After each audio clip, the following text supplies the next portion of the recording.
यादव का कहीं नाम नहीं आ रहा है कि उनके एक परिचित ने फ़ोन किया है और पप्पू यादव के आवास पर बुलाया गया। तो जिस समय आवास पर बुलाया गया था उस समय कहाँ थे? इस तरह से धारा है 385, 504 एंड 506 एंड 34 IPC, उसके तहत ये धारा में 2 साल का सजा का प्रावधान है। वर्तमान परिवेश में जो धाराएं हैं और जैसा लग रहा है रूप कि जीतने के बाद ही लगाया गया, जब फर्नीचर व्यवसायी से जब मांगा गया था तो उस दिन क्यों FIR नहीं किया? वो भी कहीं ना कहीं मोटिवेटेड केस है। देखिए अभी कितना नीतीश का वर्चस्व है कि थोड़ा सा अगर भागे RJD में तो शंभू पटेल जैसा व्यक्ति को राज्यसभा में ही भाजपा भेजती है।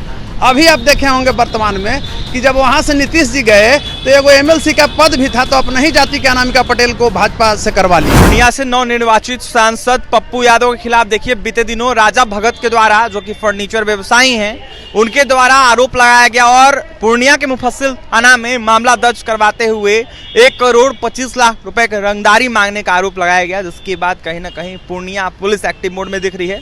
और ऐसे में पप्पू यादव को लेकर कई सारे सवाल उठने लगे, क्या सच में पप्पू यादव ने रंगदारी मांगी? लेकिन पप्पू यादव ने स्पष्ट कर दिया है कि हमने रंगदारी नहीं मांगी, हम तो 20 लाख 40 लाख लोगों को बांट देते हैं और ऐसे में हम रंगदारी क्यों मांगे। हमारे साथ बात करने के लिए पटना हाईकोर्ट के जाने माने अधिवक्ता डॉक्टर कौशलेंद्र नारायण हैं, जुड़ेंगे, बात करेंगे।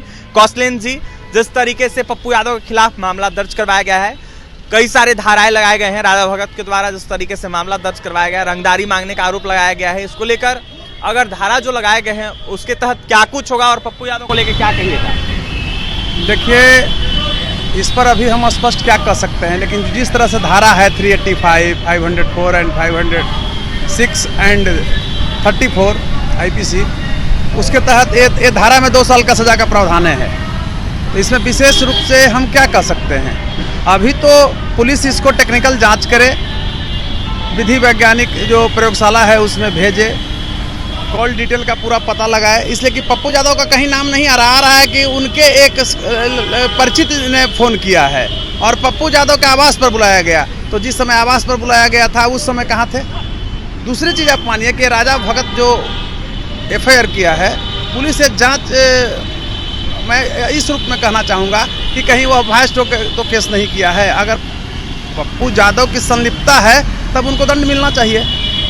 ऐसे अगर आप जिस धारा के अनुसार कहते हैं तो 41 में उनको पुलिस का ऐसे भी राइट है कि खासकर 7 साल से नीचे जो सज़ा है उसमें आप थाना से बेल दे सकते हैं। तो पप्पू यादव कुछ होने वाला नहीं है, 41 में 2 साल सज़ा ही है। तो मुख्य रूप से यही मैं कहना चाहता हूँ। तो क्या जेल नहीं जाएंगे पप्पू यादव जिस तरीके से मामला दर्ज करवाया गया है? देखिए जेल कैसे जाएंगे? इतना जेल जाना आसान है?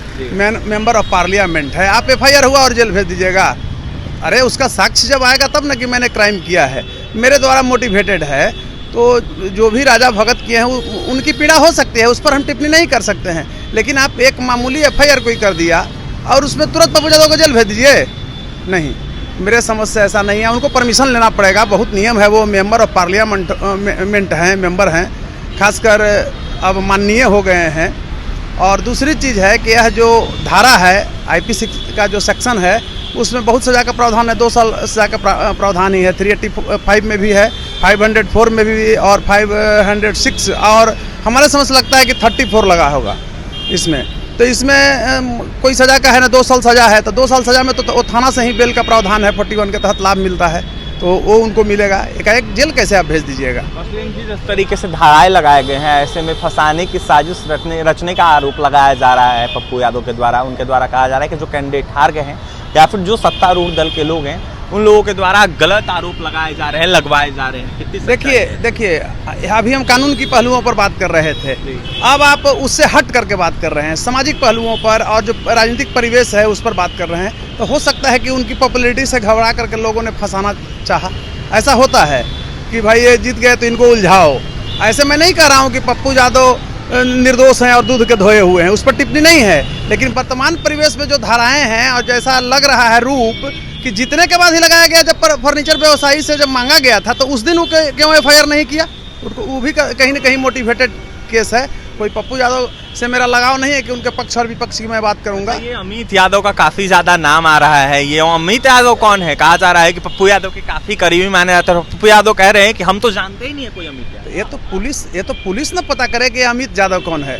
अगर अमित यादव दोषी है तो अमित यादव को पकड़ के जेल भेजे तुरंत, देन एंड देयर। मैं मांग करता हूँ कानून व्यवस्था, लाइन ऑर्डर, ऐसे मैं एक चीज़ मैं बार बार कह रहा हूँ कि वर्तमान परिवेश में बिहार में नीतीश जी की जो सरकार है, यहाँ कॉन्स्टिट्यूशनल ब्रेकडाउन है। नीतीश की सरकार नहीं, मैं कहता हूँ कि नीतीश अगर 5% दोषी है तो एक कुकर्म के लिए भाजपा यहाँ 95% दोषी है। भाजपा का यहाँ पता ही नहीं चलता है, समझ रहे हैं ना, बिना जनाधार वाले को बना रहा है, गुंडा अपराधी को यहाँ नेता बना रहा है, एमएलसी बनाता है, राज्यसभा बनाता है। अभी आप देख रहे होंगे विगत में कि जब से सरकार बनी है, पहले अगर नीतीश गए हुए थे आरजेडी में तो बहुत बुरा थे, अभी अगर भाजपा में आ गए हैं तो बहुत अच्छे हो गए हैं। भाजपा के पास गंगाजल है जो शुद्ध करती है। अभी आप देखिए ना भाई छोटा कि कहाँ से कहाँ उठाती है, बाहरी लोग का कोई, देखिए बिहार भाजपा जो है वो नीतीश के गिरफ्त में है, इस चीज़ को आप मानिए। अच्छा कौशलेंद्र जी, जिस तरीके से पप्पू यादव निर्दोष अगर पाए गए जांच के दौरान, तो जिस व्यापारी ने, जिस राजा भगत ने आरोप लगाया पप्पू यादव पर, क्या उन पर कार्रवाई हो सकती है? क्या कोर्ट का कुछ प्रावधान है? बिल्कुल हो सकती है। 211 में प्रावधान है जो अगर झूठा आरोप के तहत मुकदमा आप किसी पर करते हैं तो आप पर फिर मुकदमा चलाया जाएगा। तर्क संगत, जो न्याय संगत उस समय धाराएं होगी उसके तहत कि आपने मिसलीड किया पुलिस को, आपने मिसलीड किया कानून को, तो उसके तहत राजा भगत पर भी केस हो सकता है। किस तरीके का मुकदमा चलता है और किस तरीके के धाराएं लगते हैं? भाई झूठा का जो है जस्ट इन पर है, वही चीज पर चलेगा कि आपने मिसलीड किया, 420 भी लगेगा। बहुत तरह के धाराएं होती है। उस समय देखा जाता है कि किन किन धाराओं, सुसंगत धाराओं का प्रयोग किया जाए पुलिस की तरफ से। अब हम जो धारा कह देंगे वही नहीं लगेगा, वो सिचुएशन देखा जाता है कि आप मोटिवेटेड थे, आपको कोई उकसाया था केस करने के लिए, या डायरेक्ट मतलब आपने किया। बहुत तरह के सिचुएशन होता है। तमाम जांचें होगी, उसके बाद किसी पर कार्रवाई होगी, कोर्ट निर्णय लेगा। जी जी बिल्कुल बिल्कुल। अंतिम में जाने से पहले कौशलेंद्र नारायण क्या कहेंगे? हम यही कहेंगे कि इसको पॉलिटिकल मुद्दा नहीं बनाया जाए। पहले पुलिस जो है बारीकी से और वैज्ञानिक तरीके से, जैसे व्हाट्सएप कॉल गया है, चाहे जो भी गया है, उसकी विधि विज्ञान प्रयोगशाला है, उसका मदद से, उसके पदाधिकारियों की मदद से जांच कर ले, और जांच के दूध और पानी के पानी करे। अगर पप्पू ज़्यादा दोषी है तो होनी चाहिए, नहीं दोषी है तो इस तरह का मोटिवेटेड केसेस की संख्या बिहार में नहीं बढ़नी चाहिए, नहीं तो कोई पब्लिक नहीं बचेगा। और एक देखिए, बिहार बड़ा शांत प्रदेश था, समझ रहे हैं ना। इधर 15-20 सालों में बिहार को नीतीश जब मुख्यमंत्री रहे हैं तो ये नीति बर्बाद किए हैं बिहार को, समझ। इसलिए देखिए भाजपा का जो, मैं बार बार एक शब्द बोल रहा हूँ, भाजपा यहाँ सरकार में है, बोलना हमारा नैतिक दायित्व है। एक वकील के अलावे एक जिम्मेवार नागरिक के रूप में भी मेरा दायित्व बनता है कि मैं आम जनमानस में अपनी बातों को रखूं।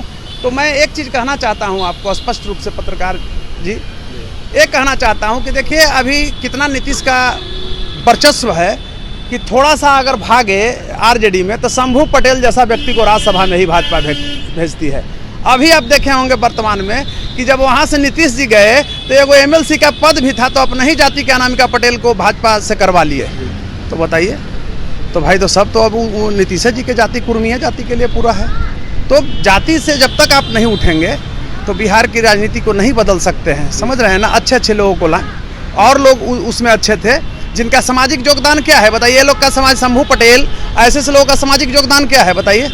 उसी जाति से लेना था तो बहुत सारे बीजेपी में हैं, अच्छे अच्छे लोग हैं, लेते आप।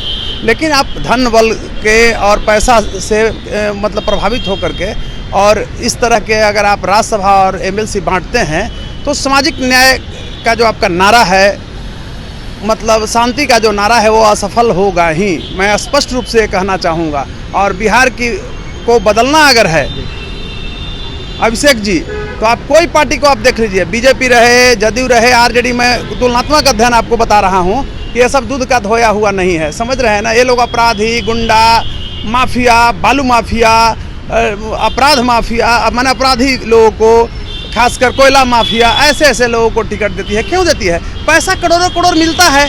अब भाई जो 30 बरस से संघर्ष कर रहा है गरीब गुरुओं के लिए, ओरिजिनल लड़ाई लड़ रहा है, तो मतलब उसको तो न्याय नहीं मिल पाता है, उसका संघर्ष बेकार होता है। मैं एक चीज़ कहना चाहूँगा पप्पू यादव के बारे में, ऐसे जो कुछ भी लोग कहे, पप्पू यादव आम जनमानस में लोकप्रिय हैं। और बिहार की जो राजनीतिक दशा और दिशा थी उसमें इंडिया गठबंधन, आप इसको समझिए, और एनडीए दोनों गठबंधन को पप्पू यादव ने तमाचा मारते हुए और अपनी प्रतिभा कहिए, राजनीतिक कुशलता का माने परचम लहराया। इसके लिए मैं एक बार उस व्यक्ति को साधुवाद भी देता हूं, और मिलना भी चाहिए, बिहार के लोगों की तरफ से मिलना चाहिए। पप्पू यादव आम जनमानस से जुड़े हुए हैं। अगर मान लीजिए ऐसा वो किए हैं तो उनको होना चाहिए, और नहीं किए हैं तो पप्पू यादव को बेदाग निकालना चाहिए। आरोपित नहीं करना चाहिए। देखिए, आरोपित नहीं करना चाहिए। अगर पप्पू यादव ने कुछ नहीं किया है तो ऐसे में बेदाग उनको निकालना चाहिए। पटना हाईकोर्ट के जाने माने अधिवक्ता डॉक्टर कौशलेंद्र आए थे, ऐसे में जिस तरीके से धाराएं लगी है पप्पू यादव पर, इसको लेकर अपनी प्रतिक्रिया दे रहे। वहीं क्या कुछ करते हैं आपने सुना है, जाकर क्या कुछ होगा जांच के बाद ही पता चल पाएगा। और भी तमाम खबरों के लिए बने रहें हमारे साथ। बहुत बहुत धन्यवाद।